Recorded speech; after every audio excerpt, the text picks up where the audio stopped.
بسم الله الرحمن الرحيم.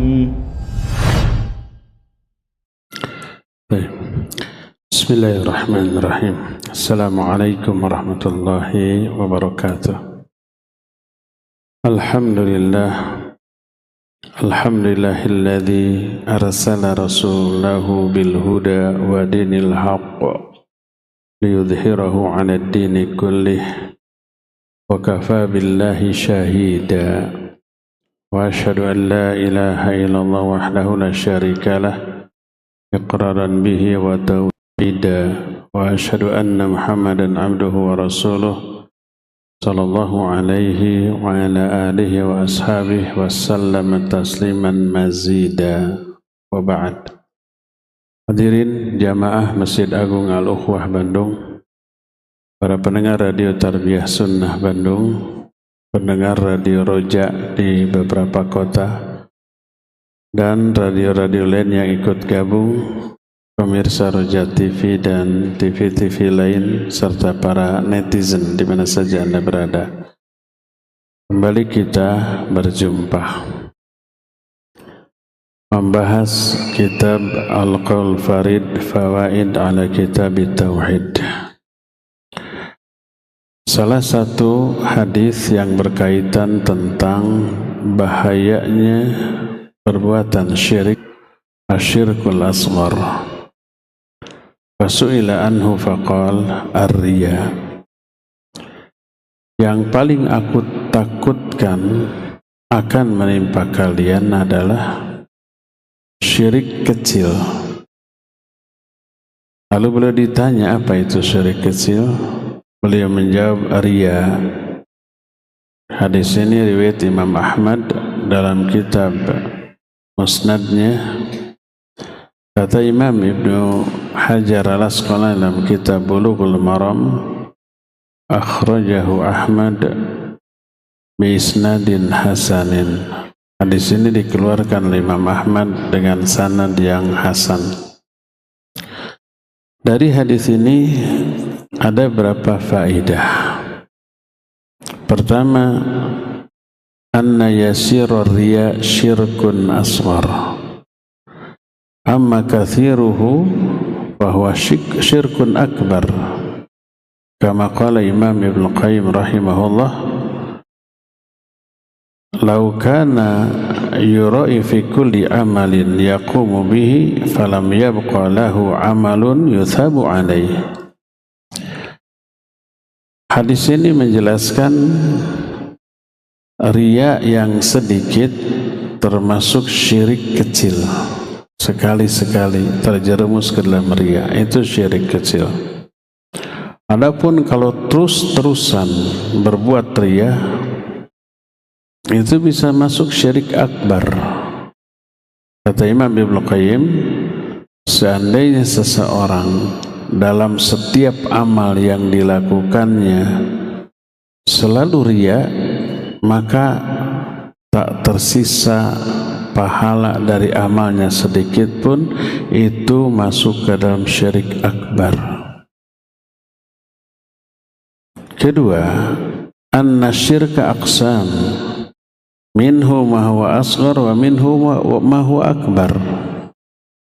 Pelajaran kedua adalah hadis ini menerangkan syirik itu dibagi dua. Ada syirik kecil, ada syirik besar. Apa kriterianya? Syirik kecil itu syirik yang menyebabkan pelakunya tidak keluar dari Islam, dia tetap muslim. Tapi muslim yang berdosa besar, dia tidak murtad. Contohnya riya, sum'ah, ujub, takabur. Pergi ke dukun tapi dengan rincian, seperti meramal, percaya kepada ramalan, itu termasuk syirik kecil. Adapun syirik besar adalah syirik yang mengeluarkan pelakunya dari Islam.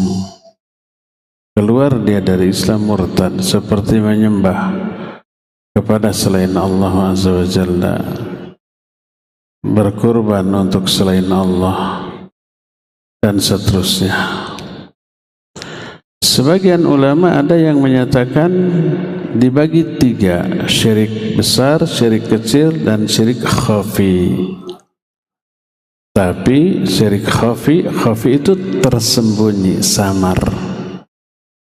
Itu oleh para ulama dikategorikan masuk syirik kecil. Sebagaimana dijelaskan dalam salah satu hadis, para sahabat sedang diskusi tentang Dajjal. Tiba-tiba Nabi SAW keluar. Para sahabat takut terhadap fitnah Dajjal. Apa kata Nabi SAW? Ala ukhbirukum bima huwa akhwafu alaikum indi minal masihid Dajjal. Mau nggak aku beritahukan kepada kalian dengan sesuatu yang lebih aku takutkan akan menimpa kalian dibanding fitnah Dajjal. Fitnah Dajjal itu dahsyat. Tapi ada yang lebih Nabi takutkan dibanding fitnah Dajjal. Mau nggak aku kasih tahu? Kata para sahabat, bala, ya mau. Beliau menjawab, asyirkul khafi, syirik yang tersembunyi, yaitu ayyakumar rajulu yusalli fayzayyinu salatahu lima yara min nadhari rajulin. Syirik khafi itu ada seseorang sholatnya lalu diperbagus, dilamakan, ekspresinya dikhusyuk-khusyukkan, hanya karena dia menyadari ada yang melihat sholatnya. Itu syirik khafi, dan itu lebih ditakuti. Karena apa? Orang beriman yang soleh pun sangat mungkin terjerumus ke dalam syirik khafi ini, yaitu riya. Tahu kan tentang satu hadis yang menjelaskan 3 orang hebat dengan 3 amalan hebat, 3-tiganya masuk neraka, bahkan menjadi penyebab api neraka pertama kali dinyalakan. Pertama, orang yang jihad sampai mati syahid. Kedua, ulama, kerjaannya belajar, mengajar, baca Quran, belajar, mengajar, baca Quran, nggak ada aktivitas lain. Ketiga, hartawan tapi dermawan, menolong, membantu, dan seterusnya. 3-tiganya masuk neraka karena apa? Riya dengan amalnya. Kalau orang-orang soleh ini. Adapun dengan Dajjal, orang soleh mungkin dia bisa menghindari. Tapi dengan syirik khafi ini, ulama pun bisa terkena. Inilah yang kedua. Pelajaran ketiga. Annal amala idza khalatahu riya ibtida'an fa inna hadzal amal batil. Hadis ini menerangkan bahwa amal yang sejak awal dicampuri riya, dari awal diniatkan memang ingin dipuji, salat, saum, infak, sedekah, dari awal sudah diniatkan ingin pujian, maka amalnya batil, ditolak. Sebagaimana hadis qudsi riwayat Imam Muslim, Allah berfirman, ana aghna syuraka'i 'ani syirki. Man amila amalan asyraka fihi ma'i ghairi taraktuhu wa syirkahu. Kata Allah, aku zat yang paling tidak membutuhkan sekutu, saingan, tandingan. Maka siapa orang yang mengamalkan satu amalan tapi dia menyekutukan aku dalam hal niat, 90% untuk Allah, 10% untuk dipuji manusia umpamanya, diduakan Allah dalam hal niat, aku tinggalkan dia, aku tinggalkan perbuatan syiriknya, tidak akan diterima. Kalau dari awal memang diniatkan untuk riya. Adapun kalau dari awal ikhlas niatnya, di tengah-tengah muncul riya, bagaimana hukumnya? . Tergantung sikap orang itu gimana. Kalau begitu muncul riya. Riya itu munculnya dadakan, bisikan setan. Tuh, mumpung ada orang, perbagus sholatmu. Umpama kita masuk masjid kosong, lalu kita sholat tahiyatul masjid, di rakaat kedua ada orang masuk. Muncul riya, mumpung ada orang. Siapa tuh dia memvideokan sholat saya, lalu diupload umpamanya, lalu diperbagus, dilamakan. Muncul itu, riyanya di tengah-tengah. Maka kalau orang itu langsung sadar bahwa ini bisikan setan, lalu ditepis, lalu diperangi kembali kepada niat semula, maka dia berpahala, sholatnya sah, sholatnya bagus, tidak batil, dan dapat pahala.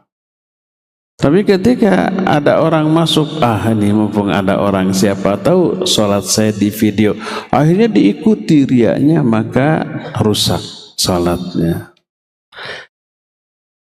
Jadi demikianlah rincian dari munculnya riya. Kalau sejak awal riya, batal sudah, batil itu amalan. Tapi kalau di tengah-tengah muncul lalu ditepis, maka dia ibadahnya dipahalai. Kalau terus diikuti, rusaklah ibadah tersebut. Itu yang ketiga. Keempat, anna 'alal muslim ay yattaqiya syirka wa 'azama ma yatahassana bihi minasyirki ay yad'u Allah ay yujnibahu syirka kama da'a Ibrahim alaihi salatu wassalam. Keempat, wajib bagi setiap muslim menjaga diri dari syirik. Dan cara atau benteng yang paling agung adalah berdoa agar Allah menjauhkan kita dari syirik. Sebagaimana doa Ibrahim, wajnubni wa baniya an na'budal asnam. Ya Allah, jauhkan aku dan anak-anak turunanku dari penyembahan terhadap berhala. Itu Nabi Ibrahim berdoa, apalagi kita. Karena itulah maka Nabi SAW mengajarkan doa kepada kita. Hafalkan doa ini, lalu baca. Kata Nabi SAW, ala ukhbiruka biqaulin yudhibu sigharahu wa kibarahu. Mau nggak aku ajarkan kepada kalian doa yang bisa menghilangkan syirik kecil ataupun syirik besar? Qultu bala ya Rasulullah. Sahabat menjawab, mau ya Rasulullah. Qal, Nabi lalu mengajarkan doa, hafalkan doa ini. Allahumma inni a'udzubika an usyrika bika wa ana a'lam wa astaghfiruka liman la a'lam. Allahumma ya Allah, inni sesungguhnya aku, a'udzubika aku berlindung kepada engkau, an usyrika bika berlindung dari menyekutukanmu, wa ana a'lamu padahal saya tahu bahwa itu syirik, wa astaghfiruka lima la a'lam dan aku minta ampunan kepada engkau dari perbuatan syirik yang aku tidak sadari, tidak aku ketahui. Hadis ini dikeluarkan oleh Imam Abu Ya'la dalam kitab Musnadnya, dan hadis ini derajatnya sahih sebagaimana dijelaskan dalam kitab Sahih Al-Adabul Mufrad. Para sahabat zaman baheula sangat amat bersungguh-sungguh untuk menjauhkan diri dari keburukan. Pelajaran yang kelima dari hadis ini adalah khaufun Nabi alaihi salatu wasallam ala ummah, wa hadha yadullu ala hirsihi. Wa fil muqabil hirsus sahabah ala ma'rifati turuqi syarr liyajtanibuh, kama harasu ala ma'rifati turuqil khair liya'maluh. liya'malu bihi. Hadis ini menerangkan kekhawatiran Nabi atas umatnya. Khawatir umatnya itu terjerumus ke dalam syirik, walaupun syirik khafi. Dan ini menunjukkan kesungguh-sungguhan beliau menginginkan kebaikan atas umatnya. Allah menyatakan, qad ja'akum rasulun anfusikum azizun alaihi ma anittum harisun alaikum bil mu'minina raufur rahim. Telah datang kepada kalian seorang rasul dari bangsa kalian, yaitu Nabi Muhammad sallallahu alaihi wasallam. Beliau ini azizun alaihi ma anitum, sangat berat penderitaan yang beliau rasakan melihat penderitaan kalian. Kalau umatnya menderita, beliau lebih menderita, lebih sedih dengan umat yang tertimpa musibah umpamanya. Harisun alaikum, sangat bersungguh-sungguh menginginkan kebaikan bagi kalian. Bil mu'minina raufur rahim, dan kepada orang-orang mukmin beliau rauf dan rahim, pengasih, penyantun, penyayang. Di sisi lain, hadis ini pun menjelaskan kesungguh-sungguhan para sahabat untuk mengetahui perkara-perkara buruk untuk dijauhi.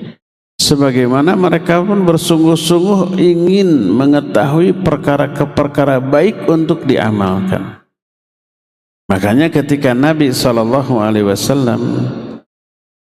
menyatakan, mau nggak aku beritahukan kepada kalian sesuatu yang aku lebih takutkan dari fitnah Dajjal? Para sahabat langsung mau. Saking ingin tahunya keburukan yang dahsyat tadi untuk dijauhi. Hudzaifah Al-Yamani menyatakan, kanan nas yas'aluna Rasul sallallahu anil khair wa kuntu as'aluhu anisyar makhafatan ayyudrikani. Kata Hudzaifah, orang-orang sering bertanya kepada Nabi SAW tentang kebaikan. Aku mah sering bertanya kepada beliau tentang keburukan, karena khawatir aku terjerumus ke dalam keburukan tersebut. Ya, inilah hadis tentang kekhawatiran Nabi SAW. Kenapa Nabi sangat khawatir orang umatnya terjerumus ke dalam perbuatan syirik? Karena beliau dalam hadis riwayat Imam Bukhari dari Ibnu Mas'ud radhiyallahu an menyatakan, man mata wa huwa yad'u min dunillahi niddan dakhalan nara. Siapa orang yang mati dan dia berdoa kepada tandingan lain selain Allah, sesembahan lain selain Allah, berdoa, dia akan masuk neraka, mati dalam keadaan syirik. Ini yang beliau khawatirkan. Dari hadis ini ada beberapa faidah, beberapa pelajaran. Pertama, anna kalimatan nid waqa'at fi siyaqi syart wan nakirah. Fi siyaqi syarat ta'ummu. Faman ja'ala lillahi niddan mahma kana hadha nid minar raf'ah wal ulu fa inna masirahu ilan nar. Kata-kata nid atau tandingan, man mata wa yad'u min dunillahi niddan, niddan ini tandingan. Kata nidda atau tandingan berada dalam konteks kalimat yang mengandung syarat. Syarat itu man, huruf syartiyah, man mata, dan seterusnya. Maka kata-kata nid dalam konteks syarat terus dalam bentuk nakiroh, niddan. Nakiroh itu ditandai dengan tanwin. Dia nakiroh dalam konteks syarat, maka maknanya umum.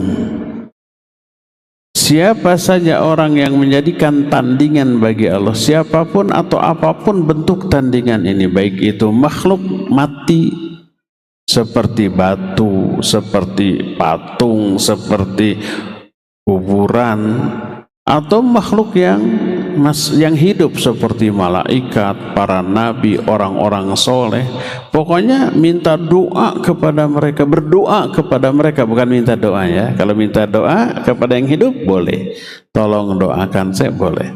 Tapi berdoa kepada makhluk, sehebat apapun makhluk itu, umpamanya malaikat, makhluk yang hebat luar biasa, maka siapa yang berdoa kepada selain Allah,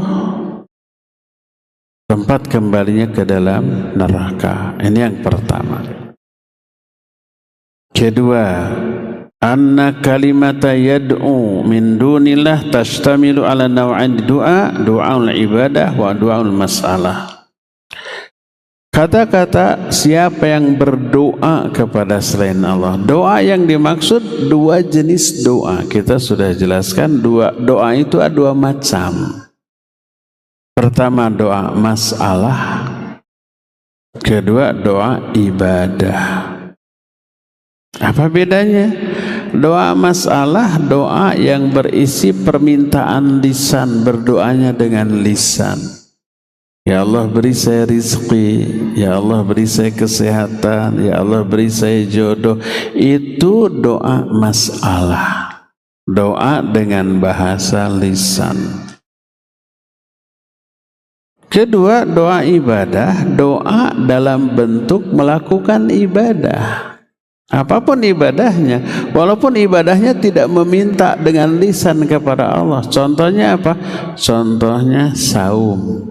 Saum itu hanya nahan lapar, haus, syahwat gitu, menahan diri dari semua yang Allah haramkan. Selama saum, tisuk jedur nampikeun ka sore jeder, dari pagi sampai sore, dari subuh sampai maghrib, kita umpamanya tidak berdoa apapun, tidak minta pahala, tidak minta ampunan, tidak minta surga, tidak minta diselamatkan dari api neraka. Selama saumnya enggak, tapi saumnya itu sendiri sudah berupa permintaan kepada Allah. Maka saum itu disebut doa dengan bahasa tubuh. Apa yang diminta dengan saum? Meminta semua yang Allah janjikan bagi orang yang saum. Allah menjanjikan pahala, Allah menjanjikan ampunan, Allah menjanjikan dijauhkan dari api neraka, Allah menjanjikan surga. Nah, dengan saum kita meminta semua itu disebut dengan doa ibadah. Kita hadir di sini untuk ngaji, duduk. Kita enggak berdoa apapun secara lisan kepada Allah, tapi kehadiran kita di sini merupakan doa dengan bahasa tubuh. Hadirnya kita ini disebut doa ibadah. Berdoa kepada Allah dalam bentuk melakukan ibadah, bentuk ibadahnya thalabul ilmi. Apa yang kita minta? Meminta semua yang Allah janjikan untuk orang yang ngaji. Allah menjanjikan pahala, ampunan, menjanjikan rahmat, menjanjikan sakinah, ada kumpulan malaikat dan seterusnya. Itu yang kita minta, itu disebut doa ibadah. Nah, hadis ini siapa yang berdoa kepada selain Allah, kepada tandingan, maka ini mencakup dua jenis doa, ibadah kepada selain Allah atau berdoa kepada selain Allah. Dua-duanya terancam dengan ancaman neraka. Inilah pelajaran kedua. Ketiga dari hadis ini, annat taiba minasyirki qabla ayyafja'ahul maut taubatuhu sahihah. Lianna an-nabiy sallallahu alaihi wasallam 'allaqa dukhulan nar bi mautihi 'ala syirki. Qala man mata wa yadullu lidzalik qauluhu ta'ala walladzina la yad'una ma'allahi ilahan akhar wa la yaqtuluna an-nafsa allati harramallahu illa bil haqq wa la yaznun. illa man taba wa amana wa amila amalan sholiha ila akhiril ayah. Hadis ini pun menjelaskan orang yang tobat dari syirik sebelum mati, tobatnya sah, diterima dan menghapus dosa syiriknya. Karena Nabi mengaitkan masuknya ke dalam neraka orang yang syirik kalau syiriknya ke bawah mati. Nabi menyatakan, man mata, siapa yang mati dalam keadaan berdoa kepada selain Allah. Karena itu kalau umpamanya sebelum mati tobat, maka diterima tobatnya, dihapus dosa-dosanya. Dikuatkan dengan ayat yang terdapat dalam surah Al-Furqan ayat mulai 68 sampai ayat yang ke-70. Allah menyatakan tentang ciri-ciri ibadur rahman. Salah satu cirinya walladzina la yad'una ma'allahi ilahan akhar.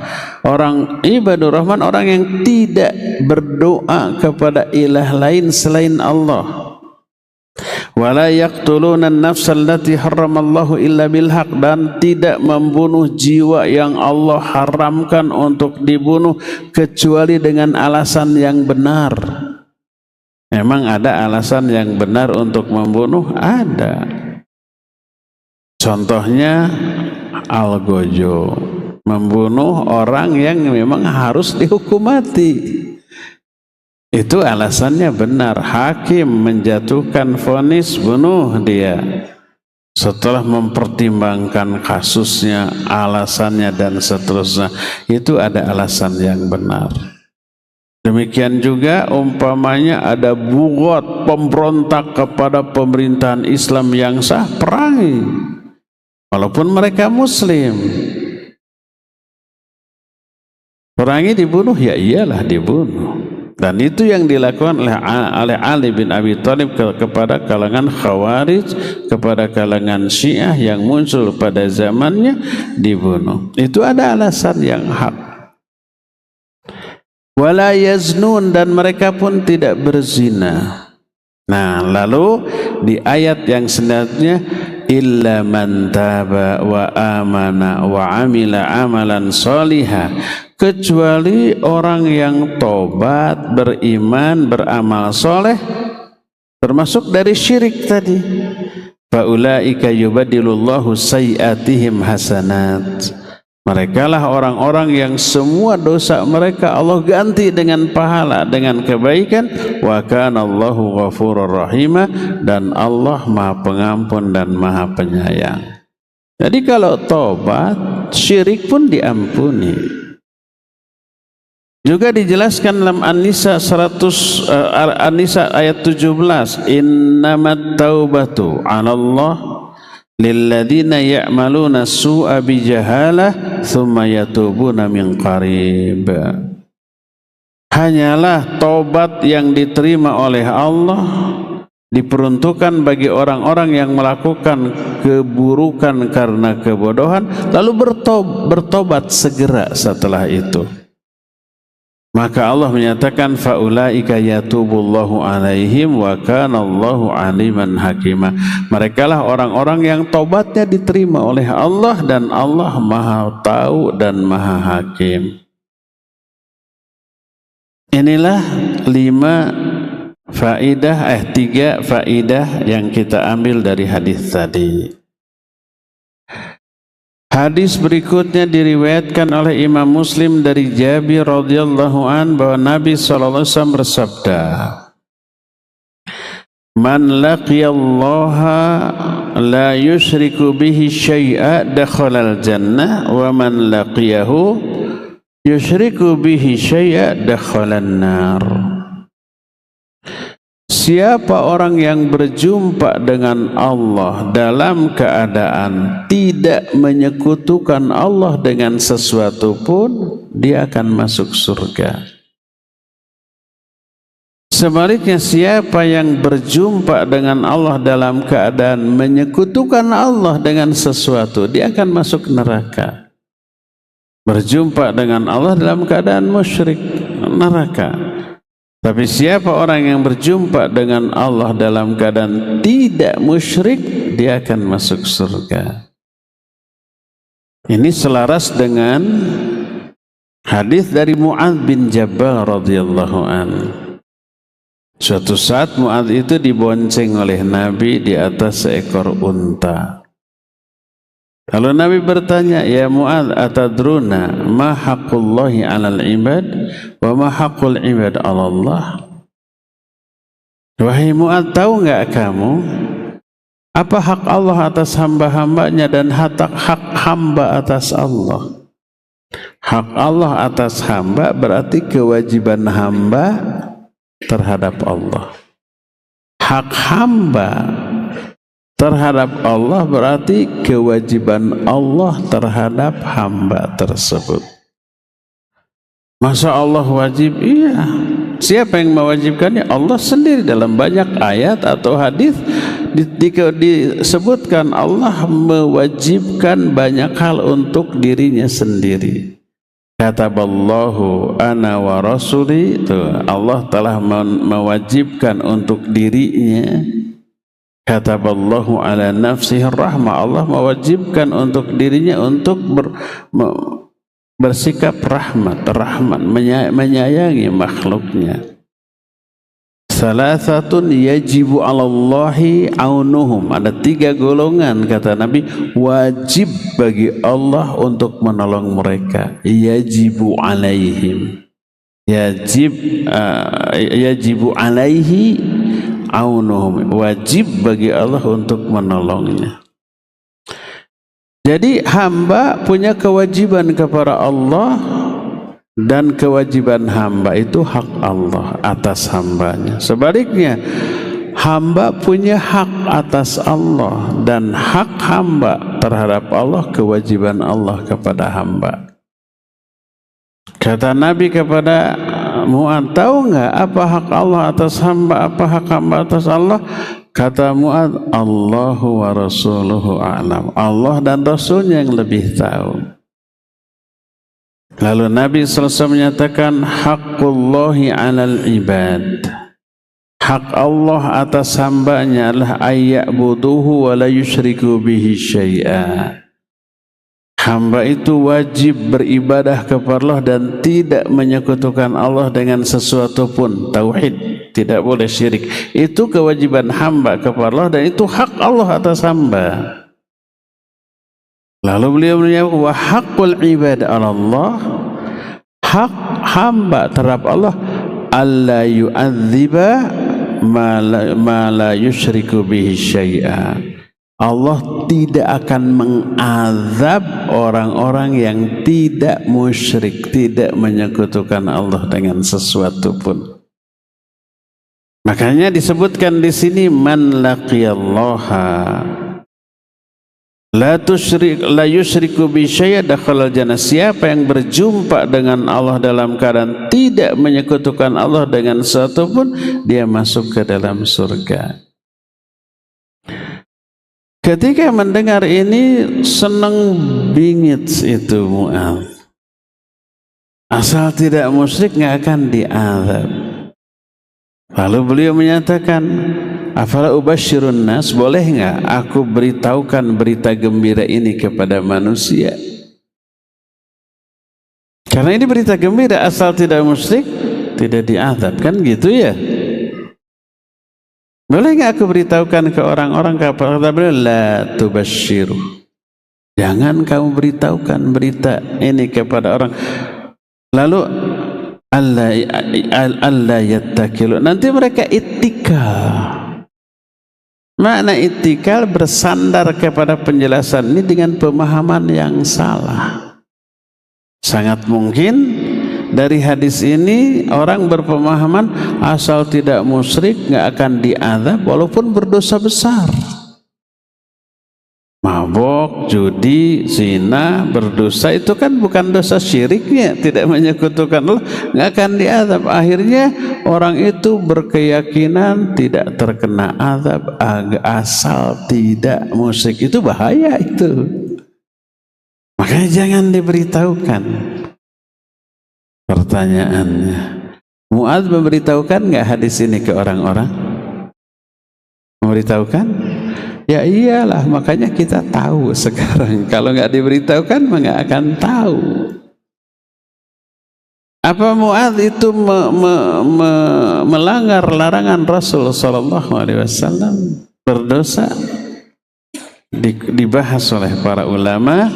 Mu'adz menyampaikan hadis ini di akhir hayatnya ta'assuman, takut dosa menyembunyikan ilmu, dan diberitahukan kepada orang yang dijamin tidak akan salah faham.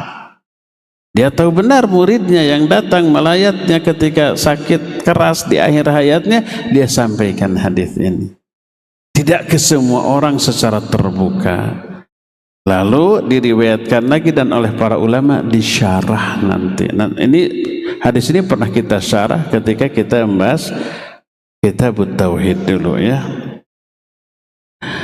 Dari hadis ini ada beberapa faidah. Pertama, anna ma jaa fi hadzal hadits yad'u bil mujibatain, qala alaihi salatu wassalam kama inda Muslim, atadruna mal mujibatan.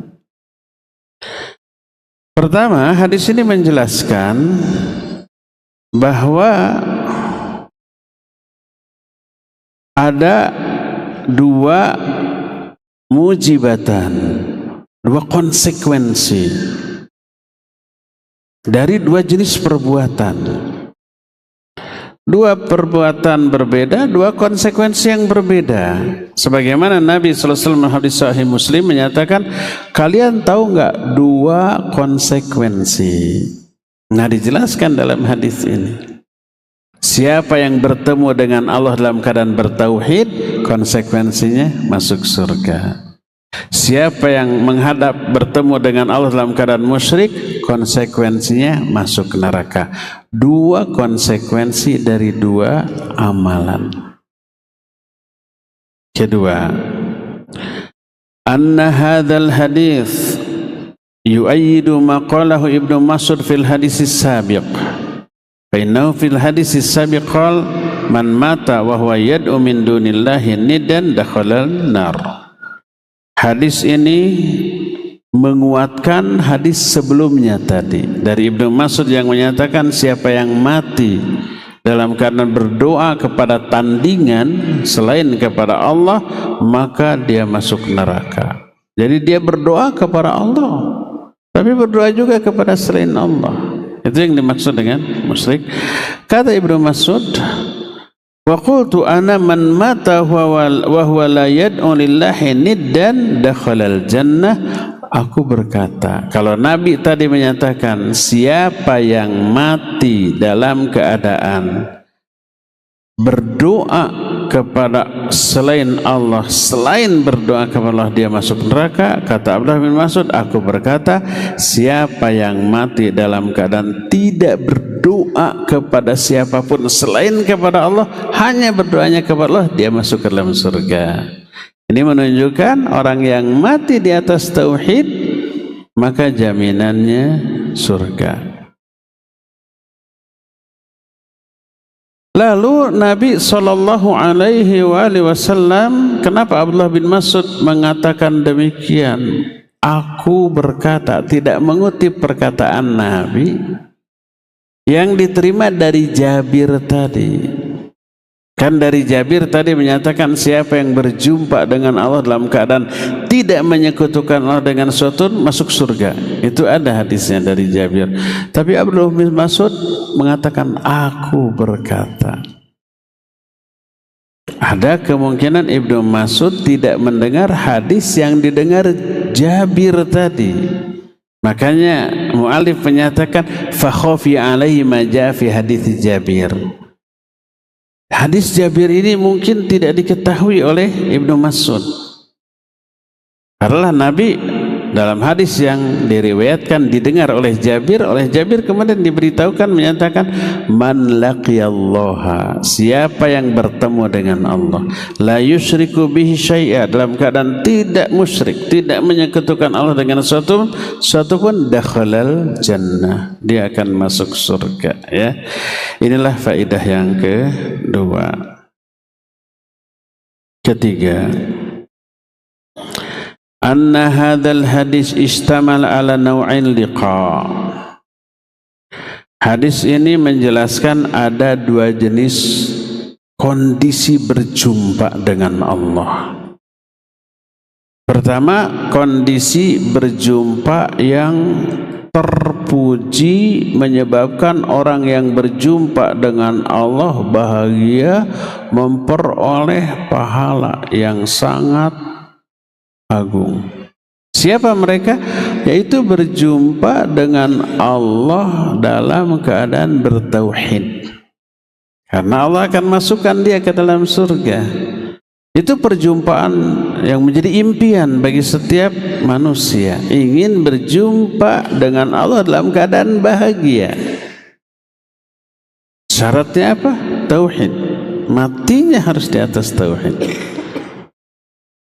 Gimana kalau selama hidup musyrik tapi mati di atas tauhid? Iya, sudah dibilang tadi, berarti dia tobat dari musyriknya. Kalau begitu, sekarang musyrik aja dulu, nanti mau mati tobat. Nggak boleh begitu. Pertama, kita nggak tahu saat kematian tiba itu kita sudah siap apa belum. Emang mati bisa direncanakan? Emang mati itu bisa disesuaikan dengan keinginan kita? Enggak. Semua orang yang mati di suatu waktu, dia tidak menduga akan mati di waktu tersebut. Mati kecelakaan, tabrakan, mati dibunuh, mati dirampok, mati ada peluru nyasar, itu kan tidak diduganya. Itu yang pertama. Yang kedua, walaupun kita sudah ada tanda-tanda kita mau mati, mungkin seseorang punya penyakit kronis jantung akut atau kanker stadium 5 kata dokter nggak ada harapan, tinggal menunggu waktu. Mungkin. Nah, berarti bisa direncanakan. Mulai divonis oleh dokter nggak ada lagi obat, mulai tobat. Ada yang begitu? Mungkin ada. Tapi dia lupa tobat itu amal soleh yang agung yang tidak bisa dilakukan tanpa hidayah dari Allah SWT. Coba banyak orang yang sekarang bergelimang dalam maksiat. Dia tahu itu dosa, dia tahu itu terancam azab, dia tahu harus berhenti, harus tobat. Tobat enggak? Enggak. Karena apa? Berat untuk tobat di saat jiwa masih bobolokot ku dosa. Jangankan itulah ya. Jangankan tobat, ibadah lain, sholat, baca Quran, zikir, doa, itu ibadah yang agung. Kita tahu itu semua itu utama. Tapi apakah setiap kita sholat pada waktunya berjamaah di masjid? Tidak, ada yang ditunda-tunda. Tahu ditunda-tunda itu dosa. Tahu di awal waktu berjamaah di masjid bersama imam itu wajib, tapi karena hatinya kotor, berat untuk melakukan itu. Tahu Ramadan itu harus banyak tadarus, minimal odoj gitu. Tapi apakah setiap orang yang sadar itu melakukan tadarus odoj? Tidak. Kenapa? Hatinya berat. Ibarat saya sering bilang, fisik kita gendut, gemuk, ada kolesterol, ada penyumbatan umpamanya. Tahu harus olahraga, malas satu olahraga. Tahu harus jalan minimal sejam sehari untuk mengurangi penyumbatan, mengurangi berat badan, mengurangi ini dan itu. Tahu harus menghindari bala-bala dan gorengan lain. Tapi apa dia bisa setiap hari jalan? Enggak, daripada jalan mending gogoleran. Kan begitu kebanyakannya. Aduh, ini tuh memang bala-bala teh, tepung, minyak gitu ya. Minyaknya juga sudah seminggu tuh udah kayak oli gitu. Sama cikopi, gulanya berbahaya. Tahu ini berbahaya, tapi tidak enak atuh, belawak deui. Ada yang begitu? Kenapa? Kenapa berat untuk berolahraga? Karena bobot badannya tidak memungkinkan. Tahu harus ngereyeh jalan pelan, tapi dia malas. Begitupun hati yang berat dengan dosa, dengan maksiat, dibawa diajak ibadah berat seberat orang obesitas berolahraga. Hawanya orang yang obesitas rebahan, ngemil, nangkep harigu, nangge gado, ucang angge, barijeng barang gayem gitu ya. Hawanya tuh begitu, tambah gemrot dia. Ayo jalan, males ah. Seperti itu orang yang sudah banyak sumbatan racun di dalam jiwanya dengan dosa dan maksiat, diajak ibadah malas berat luar biasa, termasuk tobat. Tobat ibadah yang agung yang tidak bisa dilakukan tanpa hidayah dari Allah, dan hidayah tidak akan Allah berikan kepada orang zalim dan orang fasik. Innallaha la yahdil qaumal fasiqin, la yahdil qaumal zalimin. Allah tidak akan beri hidayah kepada orang fasik, kepada orang zalim, enggak, ya.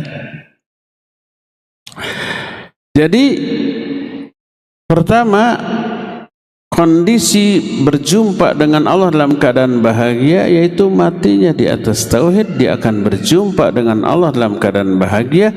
Kondisi kedua, mati dalam keadaan musyrik, saat berjumpa dengan Allah dia tercela, menderita, terancam neraka.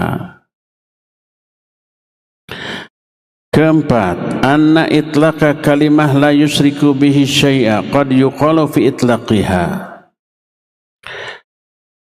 Keempat, kalimat la yusyriku bihi syai'a, tidak menyekutukan Allah dengan sesuatu pun. Syai'a dalam bahasa Arab disebut isim nakirah. Nakirah itu umum, sesuatu. Apa sesuatu? Umum. Sesuatu itu bisa malaikat, para nabi, patung, kuburan, sesembahan-sembahan lain, itu umum. Kata-kata syai'an nakirah dalam konteks nafi. Nafi itu kalimat negatif karena ada la yusyriku bihi, tidak menyekutukan Allah syai'a dengan suatu pun. Maka ini menunjukkan perbuatan syirik yang umum, baik syirik besar ataupun syirik kecil. Makanya Syekhul Islam Ibn Taimiyah menyatakan innallaha la yaghfiru ayyushraka bihi wa yaghfiru ma duna dzalika liman yasha. Allah tidak akan mengampuni dosa syirik kalau dosa itu termasuk syirik kecil. Karena apa? Karena kalimatnya menggunakan isim yang nakirah dalam konteks nafi. Maka berkata muallif, wa min thamma fa inna syirkal asghar khatruhu azim wa syirkul asghar kama sabaqa huwa riya wa riya yakhtalifu an sum'ah. Dari sinilah maka syirik kecil bahayanya besar. Syirik kecil itu contohnya riya, dan riya berbeda dengan sum'ah. Kalau riya ingin dilihat, kalau sum'ah ingin didengar. Kalau riya berkaitan dengan perbuatan-perbuatan yang terlihat seperti sholat, seperti infak, sedekah, terlihat, ingin dilihat oleh orang. Kemudian diharapkan mendapatkan pujian dari amalan itu. Kalau sum'ah, amalan yang didengar. Contohnya membaca Al-Quran, dikeraskan biar orang dengar, itu sum'ah. Contohnya membaca sholawat, pakai speaker biar orang-orang dengar, itu sum'ah. Contohnya zikir, teriak-teriak dengan keras biar orang dengar, itu sum'ah. Kalau niat riya dan sum'ah itu ingin dipuji, maka ini termasuk syirik kecil. Ingin diapresiasi, ingin diberikan penilaian, likes, jempol, komen yang positif, maka inilah termasuk syirik kecil. dan bahayanya sama. Tidak akan diampuni kalau terbawa mati dan tidak ditobati. Sebagian ulama ada yang menjelaskan termasuk sum'ah adalah amalan yang biasanya terlihat tapi dilakukan sembunyi-sembunyi lalu diberitahukan. Contoh umpamanya saum. Saum itu kan nggak ada tandanya. Apa dia saum atau tidak, kecuali kalau sedang makan pasti tidak saum. Tapi kalau sedang tidak makan, tidak minum, apakah pasti dia saum? Belum tentu. Umpamanya seseorang saum nggak ada yang tahu, lalu dia beritahukan saya saum, itu sum'ah. Atau malam hari tahajud tidak ada yang tahu, besoknya diberitahukan tadi malam saya tahajud, itu sum'ah, bukan riya. Karena tidak terlihat tapi diberitahukan, diperdengarkan melalui berita, maka itu pun termasuk ke dalam sum'ah. Baik riya ataupun sum'ah dalam rangka ingin dipuji, ya itu adalah syirik kecil. Adapun memperlihatkan amalan atau memperdengarkan amalan yang harus didengar dalam rangka agar orang mengikuti perbuatan baiknya tanpa ingin dipuji, maka ini bagus, baik. Sebagaimana yang menjadi asbabul wurud hadis sahih riwayat Imam Muslim, man sanna fil Islam sunnatan hasanatan. Siapa orang yang memberikan contoh yang baik dalam Islam. Itu hadis itu awalnya Nabi sallallahu alaihi wasallam kedatangan tamu dari jauh, kelihatan lapar, haus, capek, nggak punya bekal. Nabi langsung masuk rumah mencari makanan, nggak ada, nggak dapat. Lalu berkata kepada para sahabat, bersedekahlah kalian ke orang-orang ini. Nggak ada tuh mengikuti, diem sampai Nabi kecewa. Tiba-tiba ada orang yang memulai, saya ya Rasulullah. Nah gitu, melihat ada orang yang memulai infak, baru orang-orang menghitung saya sampai kain yang dihamparkan itu penuh banyak sampai Nabi kelihatan sumringah. Lalu beliau menyatakan, man sanna fil Islam sunnatan hasanatan. Siapa yang memberi contoh berbuat baik dalam Islam, dia akan memperoleh pahala ditambah pahala orang yang mengikuti perbuatan tersebut. Nah itu, jadi kalau kita umpamanya melihat orang-orang kok nggak mengamalkan amalan sunnah ini, ya mungkin nggak tahu, akhirnya kita mengamalkannya. Melihat kita mengamalkannya, mereka ikut mengamalkannya, itu bagus tanpa ada keinginan untuk dipuji, untuk disanjung oleh orang, ya. Inilah beberapa faedah dari 3 hadis tadi. Cukup sampai di sini, waktunya habis. Kita tinggal tersisa waktu untuk bertanya jawab, dan seperti biasa Jumat ini dikhususkan bagi pendengar dan pemirsa Roja TV, maka dipersilakan untuk memandu tanya jawab dengan pendengar dan pemirsa radio dan TV Roja. Wassallallahu ala nabiyina Muhammadin wa ala alihi wa ashabihi wassalam. Silakan. Nah, terima kasih jazakallahu khairan barakallahu fikum Ustaz atas penyampaian materi yang sangat bermanfaat di kesempatan ini berkaitan dengan tema mati di atas tauhid. Ikhwatul Islam wajazakumullah, saatnya kami membuka sesi tanya jawab. Silakan bagi Anda yang ingin bertanya secara langsung di line telepon 0218236543 atau pertanyaan melalui pesan singkat di cas WhatsApp di nomor yang sama 0218236543. Pertanyaan pertama kita awali dari pesan singkat yang sudah masuk di kesempatan ini dari Pak Ian di Bogor. Assalamualaikum warahmatullahi wabarakatuh Ustaz. Mengapa sebagian orang yang secara lahiriah terlihat muslim tapi bisa meninggal dalam keadaan tidak membawa tauhid yang benar? Contohnya sering ke dukun dan memakai jimat, tapi semasa hidupnya masih mau sholat 5 waktu. Mohon nasihatnya Ustaz. Jazakallahu khairan. Nah. Baik, barakallahu fik. Kalau seseorang mati di atas syirik, siapa yang menentukan kematian orang itu? Allah. waktunya, keadaannya, juga dalam keadaan syiriknya. Kenapa Allah mewafatkan orang itu dalam keadaan su'ul khatimah? Allah itu tidak pernah zalim. Pasti ada sebab. Apa sebabnya? Bahkan kadang-kadang ahli ibadah matinya su'ul khatimah. Itu Allah jelaskan dalam Quran, diterangkan juga dalam hadis yang sahih. Quran contohnya surah Al-Hasyr 16. Allah menyatakan kamathali syaitan idh qala lil insani kfur falamma kafara qala inni bari'um mink inni akhafullaha rabbal alamin. Kata Allah seperti setan yang berkata kepada orang, kufur kamu. Orang ini nurut kufur. Ketika orang ini kufur, setan berkata, aku berlepas diri dari kamu, aku pun takut kepada Allah Rabbul Alamin. Itu ayat. Siapa orang ini? Lihat tafsir Imam Ibnu Katsir, Imam Ibnu Jarir At-Tabari dan yang lain-lain. Ini rahib ahli ibadah. Diganggu, digoda oleh setan, tidak terganggu, tidak tergoda, tetap ibadah, tapi di akhir hayatnya sujud ke iblis. Dalam keadaan sujud ke iblis dia mati, su'ul khatimah. Kenapa? Dia tergoda oleh wanita sampai berzina, sampai membunuh, ditangkap mau dihukum mati gitu.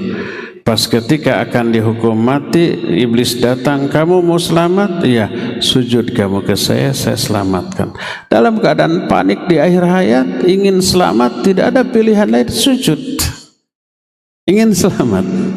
Dalam keadaan sujud, hukuman mati dilaksanakan, setan tertawa. Ini rahib ahli ibadah. Pernah dengar hadis Arba'in An-Nawawiyah, innar rajula la ya'malu bi amali ahli jannah hatta la yakuna bainahu wa bainaha illa dhira' fa yasbiqu alaihi al-kitab fa ya'malu bi amali ahli an-nar fa yadkhuluha. Ada orang yang mengamalkan amalan-amalan ahli surga, ibadah, amal soleh, bertauhid, menjauhi dosa dan maksiat, sampai tak ada jarak antara dia dengan surga kecuali sehasta, selangkah lagi dia masuk surga. Ketetapan Allah mendahului, dia berhenti ibadah lalu berbelot melakukan amalan ahli neraka, mati dalam keadaan demikian, masuk neraka. Waliyadzubillah. Ada. Apalagi orang itu sehari-harinya suka sholat tapi juga suka ke dukun, suka baca Quran tapi juga suka bawa jimat. Ya, itu bawa jimatnya dia, ke dukunnya dia, menunjukkan sholatnya sudah batal, nggak diterima. Karena sholat yang diterima, inna sholata tanha anil fahsya'i wal munkar. Salat yang diterima akan bisa mencegah pelakunya dari keji dan mungkar. Punya jimat, ke dukun itu kemungkaran. Maka dia lalai dari tujuan salat yang harusnya tidak keji, tidak mungkar. Maka terkena dengan ayat fawailul lil musallin alladzina hum an salatihim sahun. Celaka orang yang suka sholat tapi sholatnya sahun. Sahun dari sholat maknanya pakai an di sini, lalai dari tujuan sholat. Seusai sholat tetap keji dan mungkar. Itu indikator sholatnya tidak diterima oleh Allah Azza wa Jalla. Ya. Hadis tadi dianalisa oleh para ulama. Kenapa ada orang mengamalkan amalan-amalan ahli surga tapi berakhir su'ul khatimah? Dianalisa. Di antaranya oleh Imam Ibnu Rajab Al-Hambali dalam kitab Jami'ul Ulum wal Hikam. Ketika menjelaskan hadis ini, kata beliau, orang ini yang awalnya melakukan amalan ahli surga tapi di akhir hayat berhenti, menunjukkan amalannya ditolak oleh Allah. Sebagai bukti ditolak, dicabut hidayahnya, berhenti dia. Kenapa berhenti? Hidayah dicabut. Lalu dicampakkan keinginan untuk berbuat dosa dan maksiat, lalu mati dalam keadaan demikian. Kenapa hidayah dicabut? Karena ibadahnya itu tidak disukai oleh Allah, tidak diterima. Kenapa? Mungkin tidak terpenuhi syarat-syarat diterimanya ibadah. Mungkin ada riya atau mungkin ada tidak mutaba'ah.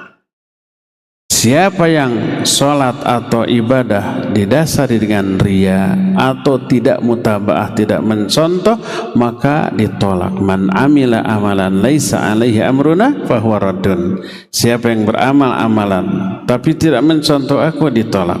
Ana agna syurakai anis syirki, aku zat yang paling tidak membutuhkan sekutu. Siapa yang mengamalkan amalan tapi dia menduakan niat, aku tolak.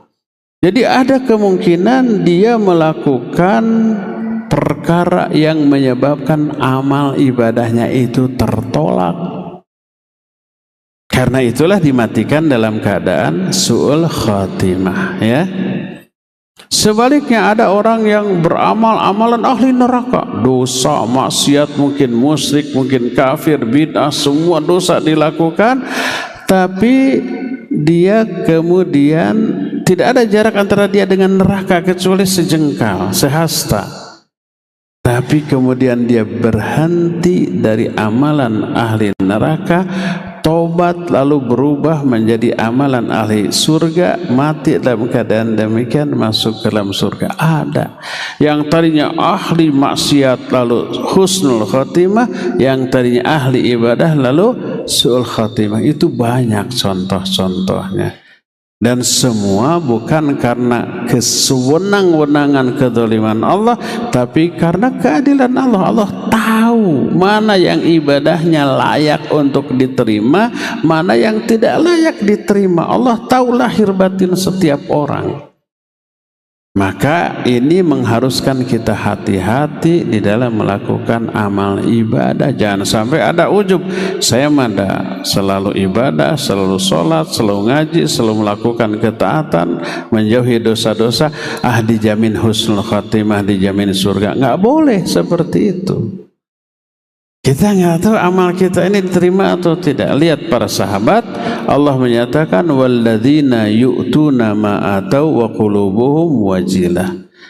Para sahabat itu mereka sudah beramal amal hebat yang mereka lakukan, tapi hati-hati mereka takut. Takut apa? Takut ditolak dan tidak diterima, ya. Maka rasa takut ditolak ini mendorong dia untuk memperbaiki ibadah lebih bagus daripada sebelumnya, ya. Itulah yang harus kita lakukan. Wallahu a'lam bissawab. Silakan lagi. Terima kasih, jazakallahu khairan, barakallahu fikum Ustaz atas jawaban yang disampaikan. Semoga bermanfaat untuk penanya dan kita semua yang menyimak. Pada Islam wazakumullah, masih kami buka kesempatan bagi Anda yang ingin bertanya secara langsung. Bilang telepon 0218236543. Silakan. Ya, baik. Sambil menunggu, kita beralih ke pertanyaan melalui pesan singkat kembali dari Pak Ian di Cibubur. Assalamualaikum warahmatullahi wabarakatuh, Ustaz. Jika seseorang bertobat sebelum meninggal, tetapi tetap menerima hukuman di dunia, apakah ia tetap dihukum di akhirat juga? Mohon nasihatnya Ustaz. Jazakallahu khairan. Barakallahu fiik. Kalau seseorang melakukan dosa di dunia dan dia mau tobat, terhapus nggak dosanya? Tergantung. Kalau dosanya dosa kepada Allah atau kepada sesama manusia, tapi tidak ada had di dalamnya, maka dosanya terhapus. Seperti umpamanya bergibah, zalim kepada sesama, lalu tobat, mengembalikan hak orang yang dizalimi. Tidak ada had di sana, maka tobatnya diterima, ya. Adapun kalau ada had seperti mencuri, hukum hadnya apa? Potong tangan. Potong tangan itu menghapus dosa mencuri, seperti berzina. Kalau dia lajang dengan bujang, hadnya apa? Dicambuk 100 kali. Maka itu menghapus dosa-dosanya. Atau membunuh dikisos, menghapus dosanya. Lalu kalau orang itu mencuri tapi hukumannya bukan dipotong tangan, tapi dia bertaubat. Atau berzina, tapi hukumannya tidak dicambuk atau tidak dirajam, tapi dia sudah bertobat. Seperti di Indonesia orang mencuri ketahuan, dipotong tangannya? Tidak. Dipenjara, penjara menghapus dosanya? Tidak. Tapi dia sudah bertobat. Atau seseorang berzina, dihukum? Tidak dihukum. Kalau suka sama suka, bebas, tidak ada hukum penjara. Lalu dia tobat, ingin dirajam. Siapa yang merajam? Nggak ada. Datang ke polisi malah diketawakan. Datang ke ustadz tolong rajam saya. Nggak mungkin, ustadz nggak boleh merajam. Itu bukan hak individu, itu wewenang hakim, ya.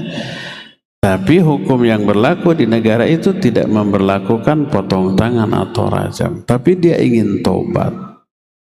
Apa yang harus dilakukan?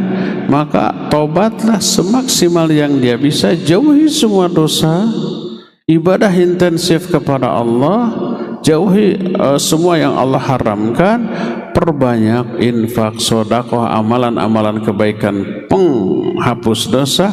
Maka dengan cara seperti itu insya Allah dosanya diampuni.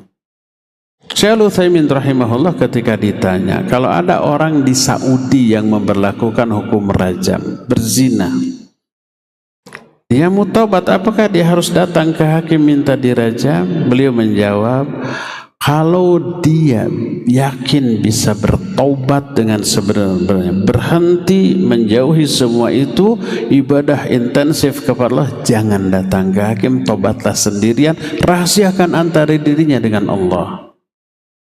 Taubatnya insya Allah diterima dan diampuni. Tapi kalau dia tidak yakin, dia tahu imannya tipis, godaan banyak, kalau dia tidak dirajam, dikhawatirkan terjerumus lagi gitu, maka silakan dia datang ke hakim, menunjukkan taubatnya, mengakui berzina dan dirajam, lakukan rajam.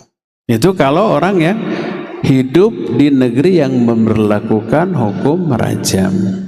Tapi kalau di negeri yang tidak memberlakukan hukum rajam atau potong tangan seperti di Indonesia, lalu mau tobat, maka cukup bertobat kepada Allah, jauhi maksiat, jauhi dosa, tingkatkan ibadah, banyak infak, sedekah, banyak istighfar, maka insya Allah tobatnya sah, diterima oleh Allah, dan insya Allah dosa-dosanya terhapus, ya. Wallahu a'lam bissawab.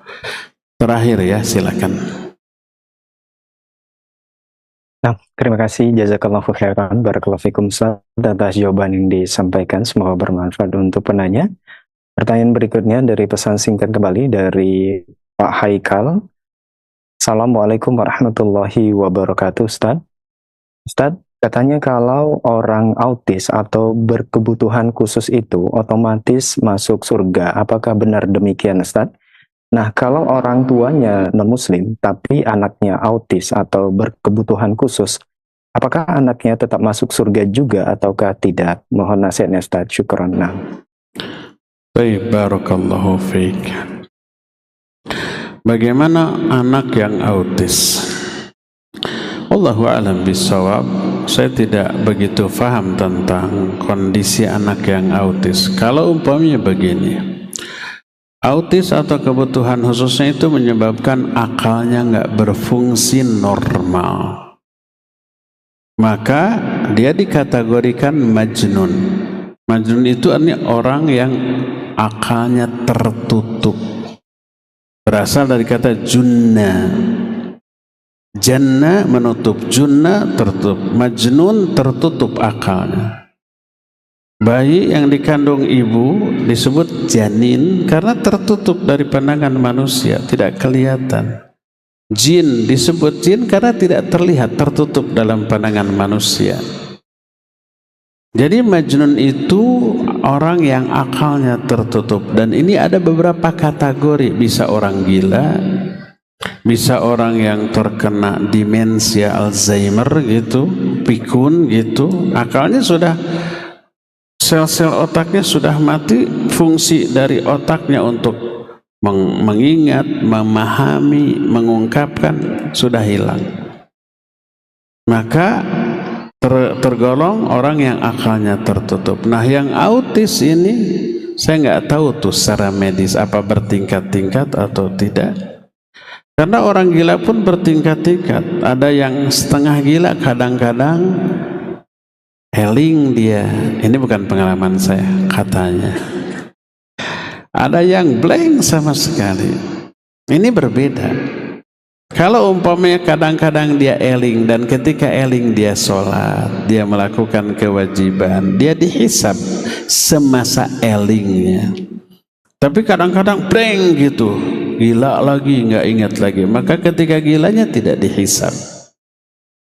Yang autis juga begitu. Kalau autis ini sampai pada taraf akalnya nggak normal, diajari nggak faham, diterangkan tidak mengerti, diajak ya kayak anak kecil usia 2-3 tahun, akalnya belum sempurna, belum berfungsi, ya dia tidak mukallaf.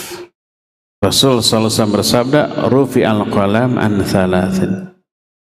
Qalam, pena, catatan malaikat diangkat dari 3 golongan orang. Salah satunya adalah anil majnun hatta yufiqa, dari orang majnun. Majnun yang akalnya tidak berfungsi sampai dia sembuh normal, ya. Nah, jadi kalau autis itu seperti itu, maka dia dikategorikan anak kecil, lalu mati dalam keadaan demikian, maka masih seperti anak kecil. Terus bagaimana di akhiratnya? Apa ke surga atau akan dihisab terlebih dahulu? Ulama ikhtilaf. Setidaknya ada 2 pendapat. Pendapat yang pertama, orang itu nanti diuji di akhirat. Ada hadis tentang hal itu. Ada 4 golongan manusia. Pertama orang gila, kedua anak kecil, ketiga orang yang pikun gitu, orang yang apa ya, pikun. Yang keempatnya orang yang hidup di masa fatrah. Kata orang gila, ya Allah, Islam datang dalam keadaan saya tidak bisa memahami apapun. Kata orang pikun, ya Allah, Islam datang dalam keadaan saya sudah tidak bisa mengerti apapun karena kepikunan. Orang yang hidup di masa fatrah, ya Allah, saya hidup dan mati ketika belum datang seorang Rasul pun. Dan anak kecil menyatakan, ya Allah, Islam datang dalam keadaan saya belum memahami apapun lalu mati dalam keadaan demikian. Lalu Allah bertanya, apakah kalian akan taat kepadaku? Iya, sekarang terjun kalian ke dalam neraka. Maka siapa di antara mereka yang terjun, api neraka itu dingin baginya, lalu dimasukkan ke dalam surga. Siapa yang kabur tidak mau terjun, maka dia akan dimasukkan ke dalam neraka. Itu satu-satunya ujian untuk 4 golongan tadi. Kenapa yang terjun ke dalam neraka selamat, yang kabur celaka? Karena yang terjun ke neraka yakin dengan keadilan Allah. Allah nggak akan mungkin zalim. Adapun yang kabur, dia menuduh Allah zalim, kok saya nggak berdosa disuruh ke neraka, kabur dia. Inilah pendapat yang pertama. Pendapat yang kedua, semua orang yang mati dalam keadaan tidak mukallaf, maka dia di surga. Termasuk anak kecil yang orang tuanya musyrik, ya. Salah satunya dasarkan kepada hadis bahwa anak-anak yang mati sebelum balik, dia berada di dalam hadhanah atau pengasuhan Nabi Ibrahim alaihissalatu wassalam. Kata para sahabat, wa auladul musyrikina ya Rasul, apakah termasuk anak-anak orang musyrik ya Rasulullah? Beliau menjawab, wa auladul musyrikin, ya termasuk anak-anak orang musyrik. Karena walaupun orang tua musyrik, anak-anaknya belum berdosa, nggak tahu dosa apa-apa, mati dalam keadaan demikian. Sedangkan penyebab orang masuk neraka adalah dosa. Anak ini belum tahu dosa. Maka sangat adil apabila Allah memasukkan dia ke dalam surga walaupun orang tuanya musyrik dan ahli neraka. Ya, ini dua pendapat, dan pendapat yang rajih adalah pendapat yang kedua barusan. Anak-anak orang musyrik pun masuk ke dalam surga walaupun orang tuanya musyrik. Kenapa demikian? Karena semua anak ketika lahirnya di atas tauhid. Allah berfirman dalam Al-Quran, dalam surah Ar-Rum, kata Allah, fa'aqim wajhaka lid-dini hanifah fitratallahi allati fataran nasa 'alaiha la tabdila li khalqillah. Hadapkan wajahmu kepada agama yang hanif, yaitu agama Islam. Itulah fitrah Allah. Agama Islam ini fitrah Allah yang semua manusia diciptakan di atas fitrah itu. Semua manusia diciptakan di atas Islam. Berdasarkan ayat ini, maka ketika Nabi SAW dalam hadis yang diterima dari Abu Hurairah, ma min mauludin illa yuladu alal fitrah. Tidak ada bayi yang lahir kecuali lahir di atas fitrah. Ketika menyampaikan hadis ini, Abu Hurairah bertanya kepada murid-murid, atadruna mal fitrah? Tahu nggak kalian apakah fitrah yang dimaksud dalam hadis ini? Dia melanjutkan, al fitrah yal Islam. Fitrah itu Islam. Setiap bayi yang lahir di atas Islam. Lalu beliau membacakan ayat ke-30 surah Ar-Rum tadi. Faqim wajhaka lid-dini hanifah fitratallahi allati fatarna 'alaiha. Jadi termasuk anak-anak ma min mauludin itu isim nakirah dalam konteks nafi ma, tidak ada bayi yang lahir. Termasuk bayi orang musyrik ya. Fa abawahu yuhawidanihi aw yunassiranihi aw yumajjisanihi. Maka kedua orang tuanya lah yang meyahudikan, menasranikan atau memajusikan anak ini. Kalau orang tuanya Yahudi, nanti kalau udah gede diyahudikan. Nasrani dinasranikan dan begitu seterusnya. Kalau tidak, maka tetaplah dia di atas keislamannya. Jadi kalau ada anak orang musyrik, orang Yahudi atau Nasrani, begitu bayi langsung diserahkan ke keluarga muslim, diadopsi, lalu langsung dididik sholat, ngaji, saum dan seterusnya, ya dia sudah muslim, tidak perlu disyahadatkan lagi. Karena semua bayi lahir di atas fitrah. Yang dimaksud fitrah di sini adalah Islam. Makanya sebelum balik lalu matinya itu di atas Islam. Karena itulah maka Nabi SAW ketika ditanya, wa auladul musyrikin, apakah termasuk anak-anak orang musyrik juga berada di pengasuhan Nabi Ibrahim? Ya, wa auladul musyrikin. Ini menunjukkan pendapat yang lebih rajih adalah anak yang autis, dengan catatan autisnya itu menutup total fungsi akalnya. Walaupun orang tuanya musyrik, maka dia insya Allah ke surga. Wallahu a'lam bishawab. Cukup ya sampai di sini. Semoga Allah menjadikan kita semua sebagai ahli tauhid dan mati di atas tauhid sehingga terbebas dari azab dan murka Allah azza wa jalla. Subhanakallahum bihamdik asyhadu an la ilaha illa anta astaghfiruka wa atubu ilaik. Walhamdulillahi rabbil alamin. Assalamualaikum warahmatullahi wabarakatuh. بسم الله الرحمن الرحيم